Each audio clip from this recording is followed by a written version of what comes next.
इस वक्त पूरी दुनिया में 537 मिलियन के करीब शुगर के मरीज हैं और पाकिस्तान में इन शुगर के मरीजों की तादाद 33 मिलियन तक है और ये पूरी दुनिया में तीसरे नंबर पर आता है। हर तीसरा पर्सन डायबिटिक है और अगर उसको पता है कि मैं डायबिटिक हूँ या नहीं हूँ, ये एक अलग स्टोरी है। तो फिजिकल एक्टिविटी और एक्सरसाइज जो है वो खत्म हो रही है और खाना पीना जो है ना वो हेल्दी हो रहा है। जंक फूड और फास्ट फूड ये सब चीजें आ रही। नींद की कमी और स्ट्रेस जो है वो भी बहुत ज्यादा बढ़ गया है। मोटापा बढ़ रहा है, वेट हो रहा है बच्चों का भी और बड़ों का भी, और उसकी वजह से डायबिटीज के केसेस में इजाफा हो रहा है।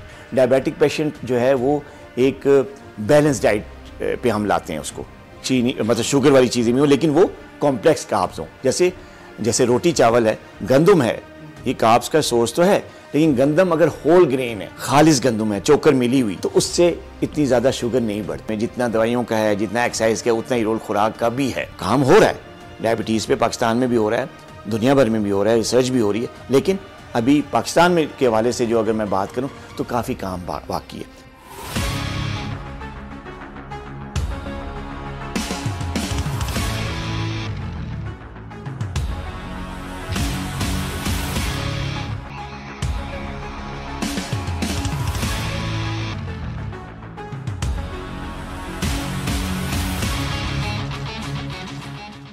Welcome to Bukhari podcast. एक मोहतात अंदाजे के मुताबिक इस वक्त पूरी दुनिया में 537 मिलियन के करीब शुगर के मरीज हैं और पाकिस्तान में इन शुगर के मरीजों की तादाद अडल्ट्स में तकरीबन 33 मिलियन तक है और ये पूरी दुनिया में तीसरे नंबर पर आता है। यूँ हम कह सकते हैं कि पाकिस्तान में शुगर के मरीजों की तादाद की एक बहुतात है और इसके लिए बेहतरीन काउंसलिंग होना, बेहतरीन रहनुमाई होना इंतहाई ज़रूरी है। और हमारे साथ मौजूद हैं डॉक्टर शाहिद नदीम साहब। उनके साथ गुफ्तगू करते हैं और शुगर के हवाले से रहनुमाई हासिल करते हैं। डॉक्टर साहब, बहुत शुक्रिया, आपने हमें कीमती वक्त दिया। जी, आपका बहुत शुक्रिया कि आपने मुझे टाइम दिया। जज़ाकल्लाह जी। डॉक्टर साहब, जैसे मैंने एक अंदाजे के मुताबिक बताया कि पाकिस्तान में शुगर के मरीजों की तादाद बहुत ज़्यादा है, इसके बढ़ने की वजह क्या है?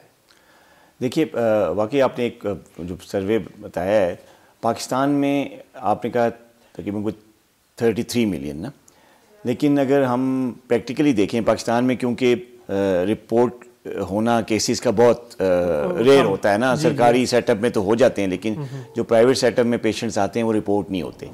तो पाकिस्तान में डायबिटीज़ के जो पेशेंट्स हैं उनकी तादाद कहीं ज़्यादा है इससे। अच्छा। और मेरे तजर्बे के मुताबिक जो है ना, हर तीसरा पेशेंट जो है, हर तीसरा बंदा, हर तीसरा पर्सन एडल्ट जो है वो डायबिटिक है और अगर उसको पता है कि मैं डायबिटिक हूँ या नहीं हूँ, ये एक अलग स्टोरी है। कुछ एक जो डायग्नोस नहीं भी होते, प्री डायबिटिक होते हैं, चल रहा है, सिम्टम नहीं होते, चली जा रहे हैं। इमरजेंसी के तौर पे कहीं जाके कोई ट्रैवल करना है, किसी ने कहीं कोई मेडिकल करवाना है जॉब के सिलसिले में, तो फिर एक्सीडेंटली वो डायग्नोज हो जाते हैं। अदरवाइज कईयों को पता भी नहीं होता। तो लिहाजा जो तादाद है डायबिटीज़ की पाकिस्तान के हवाले से, तो वो कहीं ज़्यादा है। और इसकी जो बड़ी वजह है वो जो, क्योंकि डायबिटीज़ 2-3 टाइप्स की होती है मेजर, एक टाइप 1 होती है, एक टाइप 2 होती है। ऐसे तो कई किस्में हैं, लेकिन ये कि जो मेन कैटेगरीज हैं, आसानी से समझ आए। हाँ, जो मेन क्लासिफिकेशन वो ये कि एक तो टाइप 1 होती है और टाइप 2 होती है। जो टाइप 2 डायबिटीज़ है वो बहुत तेज़ी से फैल रही है पाकिस्तान में, और उसकी जो बड़ी वजह है वो लाइफस्टाइल है। वो हमारे लोगों का जो है ना, वो रहन सहन का तरीका, खाने पीने का तरीका वो ठीक नहीं है, लाइफस्टाइल ठीक नहीं है। लाइफस्टाइल से मुराद ये है कि हम लोग जो है वो बैलेंस डाइट या कुदरती खुराक या हेल्दी डाइट नहीं ले रहे, एक बड़ी वजह। दूसरी जो लाइफस्टाइल में चीज़ आती है वो एक्सरसाइज है, वर्जिश है, फिजिकल एक्टिविटी है, वो बहुत कम होती जा रही है। लोग जब अगर कुछ साल पहले की बात करें तो आप देख रहे होते हैं ग्राउंड्स आबाद होते थे और बच्चे जो है ना शाम को असर के बाद 5 बजे के बाद 4 बजे के बाद वो माँ बाप के पीछे पड़ जाते थे कि जी हमें खेलने की इजाज़त दें, हमारी टीम है, फलां मैच है ये। ठीक है। तो आजकल वो सारी चीज़ जो है ना वो चेंज होके डिवाइस पे आ गई है, गैजेट पे आ गई, आपके मोबाइल पे आ गई। बच्चे जो हैं वो मोबाइल लेके मोबाइल पे ही गेम्स कर रहे होते हैं, तो सेडेंटरी लाइफस्टाइल आ गया। तो फिजिकल एक्टिविटी और एक्सरसाइज जो है वो ख़त्म हो रही है और खाना पीना जो है ना वो हेल्दी हो रहा है। जंक फूड और फास्ट फूड ये सब चीज़ें आ रही हैं, एक बात। दूसरा स्ट्रेस, नींद की कमी और स्ट्रेस जो है वो भी बहुत ज़्यादा बढ़ गया है। तो ये 3-4 फैक्टर्स हैं जिसकी वजह से जो है ना वो मोटापा बढ़ रहा है, वेट हो रहा है बच्चों का भी और बड़ों का भी, और उसकी वजह से डायबिटीज़ के केसेस में इजाफा हो रहा है। अच्छा, एक्सपर्ट्स की तरफ से ये भी कहा जाता है कि जो शुगर है इसमें मौरूसी तौर पे भी बहुत ज़्यादा असर होता है। क्या मौरूसियत अहम चीज़ है, या इसके साथ साथ अगर तर्ज ज़िंदगी को तब्दील किया जाए तो वो उससे चीज़ों को कंट्रोल किया जा सकता है? देखिए, मौरूसियत या जेनेटिक्स जो है ना वो चेंज तो नहीं हो सकती ना। आपके वालदैन आपके वालदैन है, ठीक है जी। तो वो जेनेटिक हिस्ट्री अगर किसी की फैमिली में अगर डायबिटीज़ है तो उसका रिस्क बढ़ जाता है, ठीक है। लेकिन इसका मतलब हरगिज़ ये नहीं है कि जिसकी फैमिली में या जिसके अम्मी अबू डायबिटिक हैं या जिसके बहन भाई डायबिटिक हैं या ग्रैंड पेरेंट्स डायबिटिक हैं, कजन्स डायबिटिक है, तो उसको भी होगी, ऐसा नहीं है। रिस्क बढ़ जाता है, ख़तरा बढ़ जाता है। अगर आपकी ख़ानदान में शुगर है तो आपको जो है उसका रिस्क बढ़ जाएगा, लेकिन उसका मतलब हरगिज़ ये नहीं है कि अगर आपका लाइफस्टाइल ठीक है, आपका वेट ठीक है, आप किसी स्ट्रेस में नहीं है तो आपको शुगर हो जाएगी, ऐसा नहीं है। रिस्क खतरा बढ़ जाता है। लेकिन जहाँ तक ये बात है कि जी तर्ज ज़िंदगी का कितना, तो मेरा ख्याल है कि जो मौरूसियत है उसकी बजाय तर्ज ज़िंदगी का रोल ज़्यादा है, वो ज़्यादा है। जिन लोगों का फैमिली हिस्ट्री भी है और जिन लोगों का तर्ज ज़िंदगी भी ठीक नहीं है, जिनका लाइफस्टाइल भी ठीक नहीं है, तो वो तो डायबिटिक होंगे ही होंगे, ठीक है ना। लेकिन अगर किसी का फैमिली हिस्ट्री है लेकिन उनका तर्ज ज़िंदगी ठीक है, वो एक्टिव लाइफस्टाइल गुजार रहे हैं, स्ट्रेस भी नहीं है, वज़न भी कंट्रोल में है, वज़न भी नॉर्मल है और खुराक भी नॉर्मल है, फिजिकल एक्टिविटी है, एक्सरसाइज को टाइम दे रहे हैं, तो फिर उनको शुगर नहीं होगी, बेशक फैमिली में। अच्छा डॉक्टर साहब, किस तरह एक आम बंदे को पता चलेगा कि उसे शुगर हो सकती है, उसे आप डॉक्टर को कंसल्ट करना चाहिए? देखिए, डायबिटीज़ के कुछ सिम्टम्स होते हैं, ठीक है। अगर एक आम आदमी को अगर प्यास ज़्यादा लग रही है और उसको बार बार पेशाब आ रहा है, वॉशरूम जा आ रहा है, उसका वज़न कम हो रहा है, ठीक है, या उसके जिस्म में एक बड़ी बगैर किसी वजह के थकावट रहती है, हर वक्त सो के उठता है तब भी थका होता है, नहीं सोता तब भी थका होता है, तो फिटीग जिसे कहते हैं ना, थकावट, वो अगर बहुत ज़्यादा हो रही है, वज़न कम हो रहा है, पट्ठे जो हैं वो काम करने से कासे रहे हैं, पेन्स हो रही हैं, ख़ासतौर पर टांगों में दर्द का होना, पाँव में जलन का होना, कोरवल पड़ना, इस टाइप की जो सिम्टम्स हैं ये एक टिपिकल सिम्टम्स है डायबिटीज़ के। तो अगर ये किसी को ये चीज़ें हो रही हैं तो फिर उसको फ़ौरन लेबॉर्ट्री में अपना टेस्ट करवाना चाहिए। जो मेन टेस्ट है, जो छोटा मोटा टेस्ट है, वो फास्टिंग ब्लड शुगर लैब में जाके करवा लें। और सबसे अच्छा अहम टेस्ट जो कि डायग्नोसिस के लिए कहा जाता है वो हम कहते हैं HbA1c, वो 3 महीने वाला जो टेस्ट होता है वो करवा ले। लेकिन आजकल एक चीज़ जो है बड़ी, वो मैं बताता चलूँ आपके प्रोग्राम के हवाले से, कि ये जो सिम्टम्स मैंने बताए हैं, जो अलामात बताई हैं, वज़न का कम होना, पेशाब ज़्यादा आना, मुंह खुश्क होना, प्यास ज़्यादा लगना, ये आजकल होती भी नहीं। अच्छा। ख़ासतौर पे जो लोग मोटे होते हैं या जो प्री डायबिटिक होते हैं उनमें ये सिम्टम्स होते ही नहीं। इंसान अपने आप को बिल्कुल फिट समझता है, कहता है बस कि मैं बिल्कुल फिट हूँ, मुझे कुछ भी नहीं है, क्योंकि उसको कोई सिम्टम ही नहीं होता। लेकिन अगर वो एक्सीडेंटली टेस्ट कराए तो उसको भी डायबिटीज़ निकल सकती है, ठीक है। तो इसमें थोड़ा सा जो वीक पॉइंट है सिम्टम्स के हवाले से वो ये है कि बाज़ औक़ात पेशेंट को सिम्टम नहीं होता, अलामत नहीं आती, तो लिहाजा वो अपने आप को फिट समझता है, चेक नहीं कराता। तो ये चीज़ जो है ना बड़ी, क्या इसको मुकम्मल तौर पे ख़त्म किया जा सकता है या फिर इसे कंट्रोल किया जा सकता है? या ये बड़ा अहम सवाल है और आजकल तो ये बहुत ही हॉट टॉपिक है कि जी शुगर को मुकम्मल तौर पे ख़त्म किया जा सकता है, 100% क्योर किया जा सकता है कि नहीं। देखिए, अगर आपको डायबिटीज़ हो गई है, टाइप 2 डायबिटीज़ या टाइप 1 डायबिटीज़, तो आप इसको क्योर नहीं कर सकते, 100% क्योर नहीं है।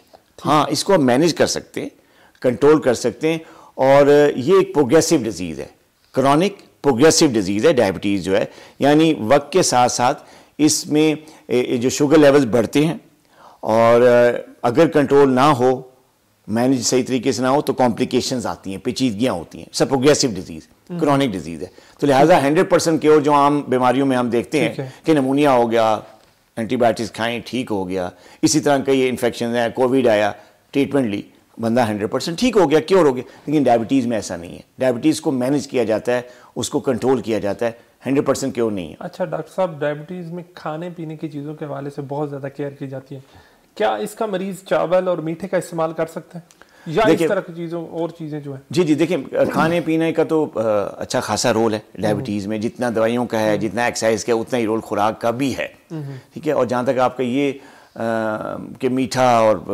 दूसरी जो मुरगन ग़िज़ाएँ हैं क्या वो डायबिटिक पेशेंट खा सकता है। देखें, डायबिटिक पेशेंट जो है वो एक बैलेंस डाइट पे हम लाते हैं उसको।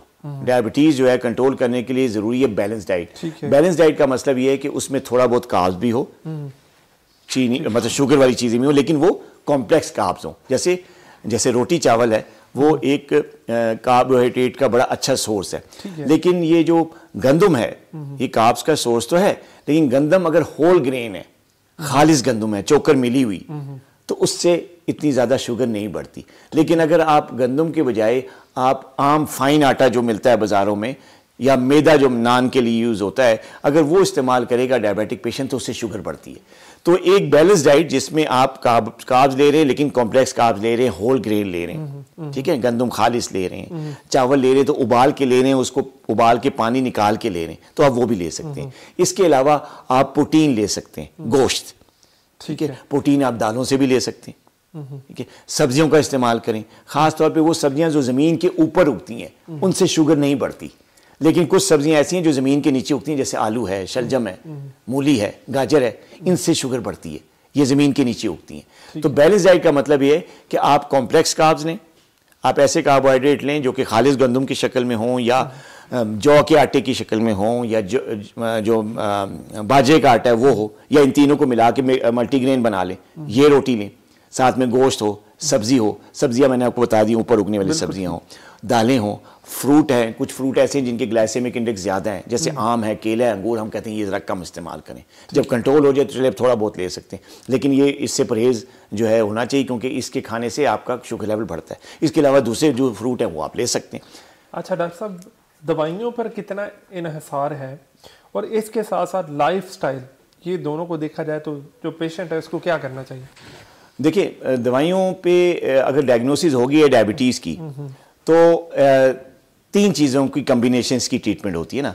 किसी एक ख़ास चीज़ पे हम, ख़ास तौर पे मेरा जो इलाज है या जो मेरा नुक्ता नज़र है ट्रीटमेंट के हवाले से, हो सकता है कुछ डॉक्टर इससे मुत्तफिक ना हो। मेरा जो नुक्ता नज़र है और वो ये है कि जो डायबिटीज़ है, और ये FDA अप्रूव्ड है, ये किताबों में लिखा हुआ, और जो वर्ल्ड की जो हेल्थ ऑर्गेनाइजेशन है उन्होंने ये तरीक़ेकार अप्रूव किया हुआ है कि डायबिटीज़ की जो ट्रीटमेंट है वो 3 चीज़ों का कम्बिनेशन है। इसमें अद्वियात भी हैं, लेकिन सिर्फ हम ये नहीं कह सकते सिर्फ दवाइयाँ ही खाओ, ठीक है। इसके साथ लाइफस्टाइल है जिसमें मैंने आपको बताया बैलेंस डाइट है, जो मैंने इस डाइट का जिक्र किया। इसके साथ साथ फिजिकली एक्टिव लाइफस्टाइल है, यानी आप अपने आप को एक्सरसाइज करने का, वॉक करने का, जिम जाने का आदी बनाएं अब अकॉर्डिंग टू योर एज। अगर आपकी उम्र ज़्यादा है तो आप सिंपल वॉक करें, अगर आप जवान हैं, आप में एनर्जी है, तो आप जिम जाएं, उसमें आप वेट लिफ्टिंग भी कर सकते हैं, कार्डियो भी कर सकते हैं। के साथ ही आप मुझे ये बता दें कि मॉर्निंग वॉक जो है वो कितनी अहम है? जी, मॉर्निंग वॉक तो बहुत ज़्यादा अहम है। मैंने बताया ना, डायबिटीज़ की ट्रीटमेंट जो है 3 चीज़ों का कम्बिनेशन है, उसमें वॉक बड़ी इंपॉर्टेंट है। दवाइयों के साथ साथ और डाइट के साथ साथ आपकी वॉक जो है बहुत ज़्यादा ज़रूरी है, और मॉर्निंग वॉक का एक अपना फ़ायदा है, वो बहुत अच्छी है डायबिटिक पेशेंट्स के लिए। तो 3 चीज़ों की कॉम्बिनेशन से इसकी ट्रीटमेंट है। अद्वियात पे ना सिर्फ अद्वैत ही नहीं है। अच्छा, अद्वियात की बात कर रहे हैं ना, अद्वियात में कुछ लोगों का ये कहना है कि अद्वियात का मुसलसल इस्तेमाल गुर्दों पर असरअंदाज होता है, इसमें क्या हकीकत है?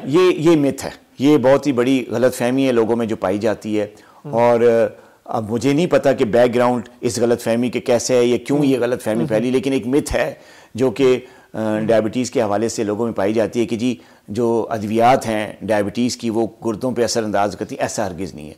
जितनी भी अद्वियात, चाहे जिस बीमारी की भी दुनिया में चल रही हैं इलाज के लिए, वो FDA अप्रूव्ड है।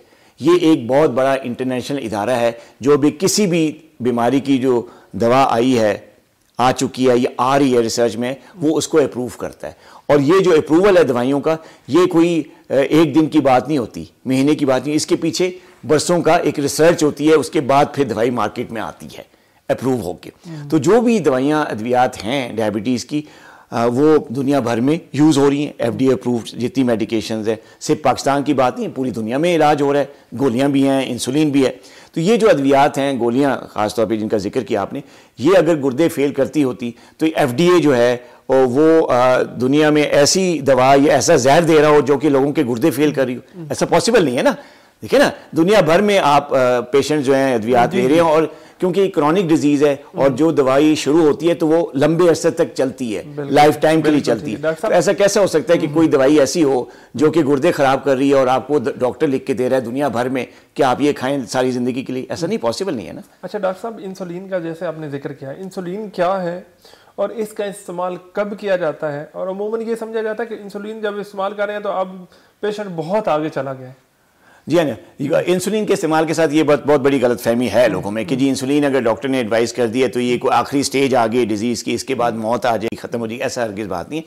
इंसुलिन जो है वो एक हार्मोन है जो कि इंसान के अपने जिस्म में पैदा होता है।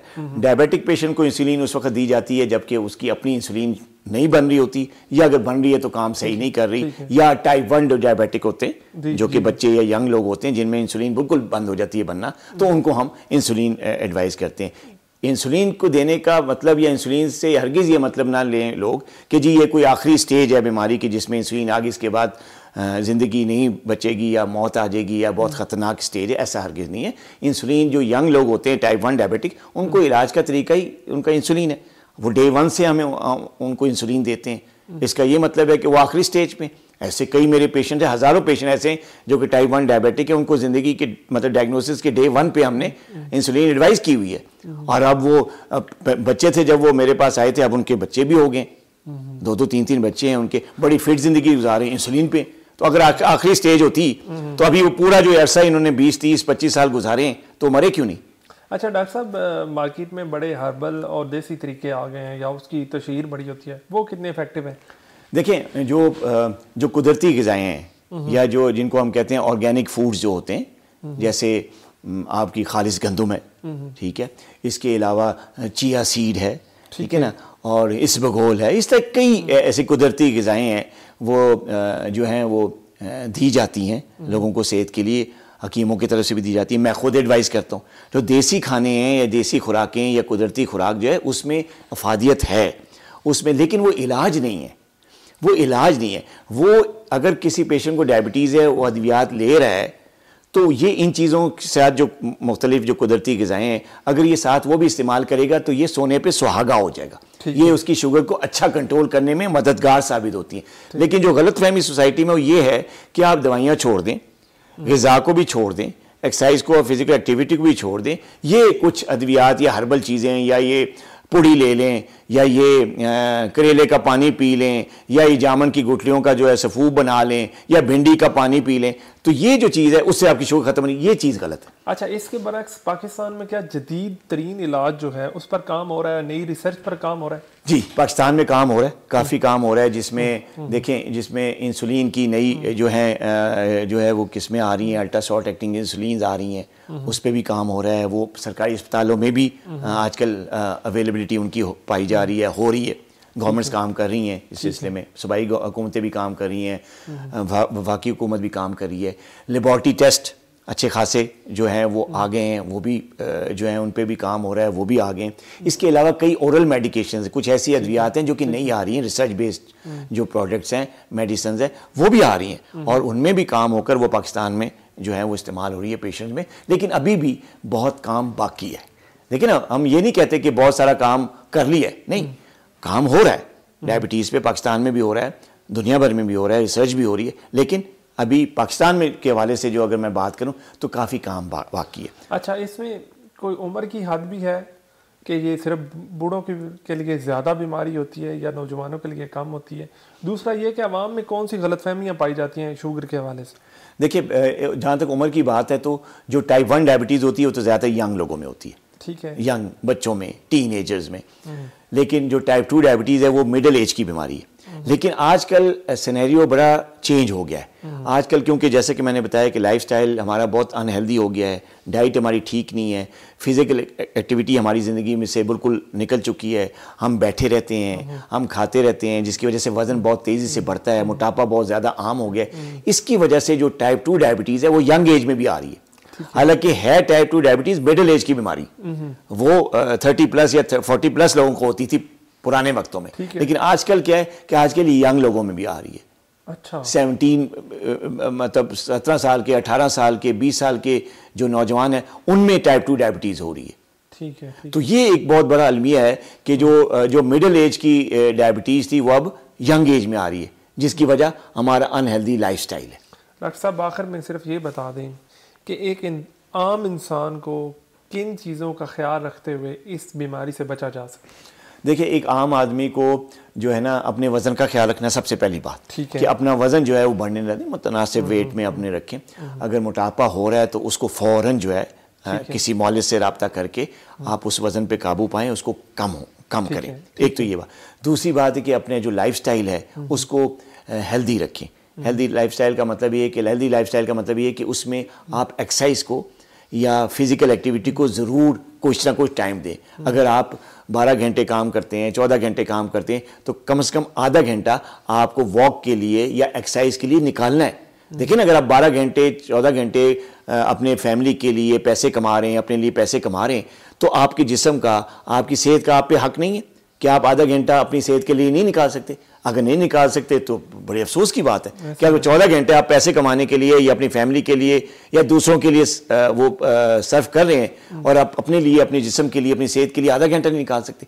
तो सबसे ज़रूरी है फिजिकल एक्टिविटी। और आपको जो है इस प्रोग्राम के हवाले से मैं लोगों को कहूँ कि आप जो जितने भी लोग हैं, चाहे वो शुगर के मरीज़ हैं या नहीं है, उनको अपनी ज़िंदगी के मसरूफ़ लम्हात में से फिजिकल एक्टिविटी के लिए, एक्सरसाइज के लिए, वॉक के लिए टाइम निकालना पड़ेगा, तब आप सेहतमंद रहेंगे। इसके अलावा बैलेंस डाइट है।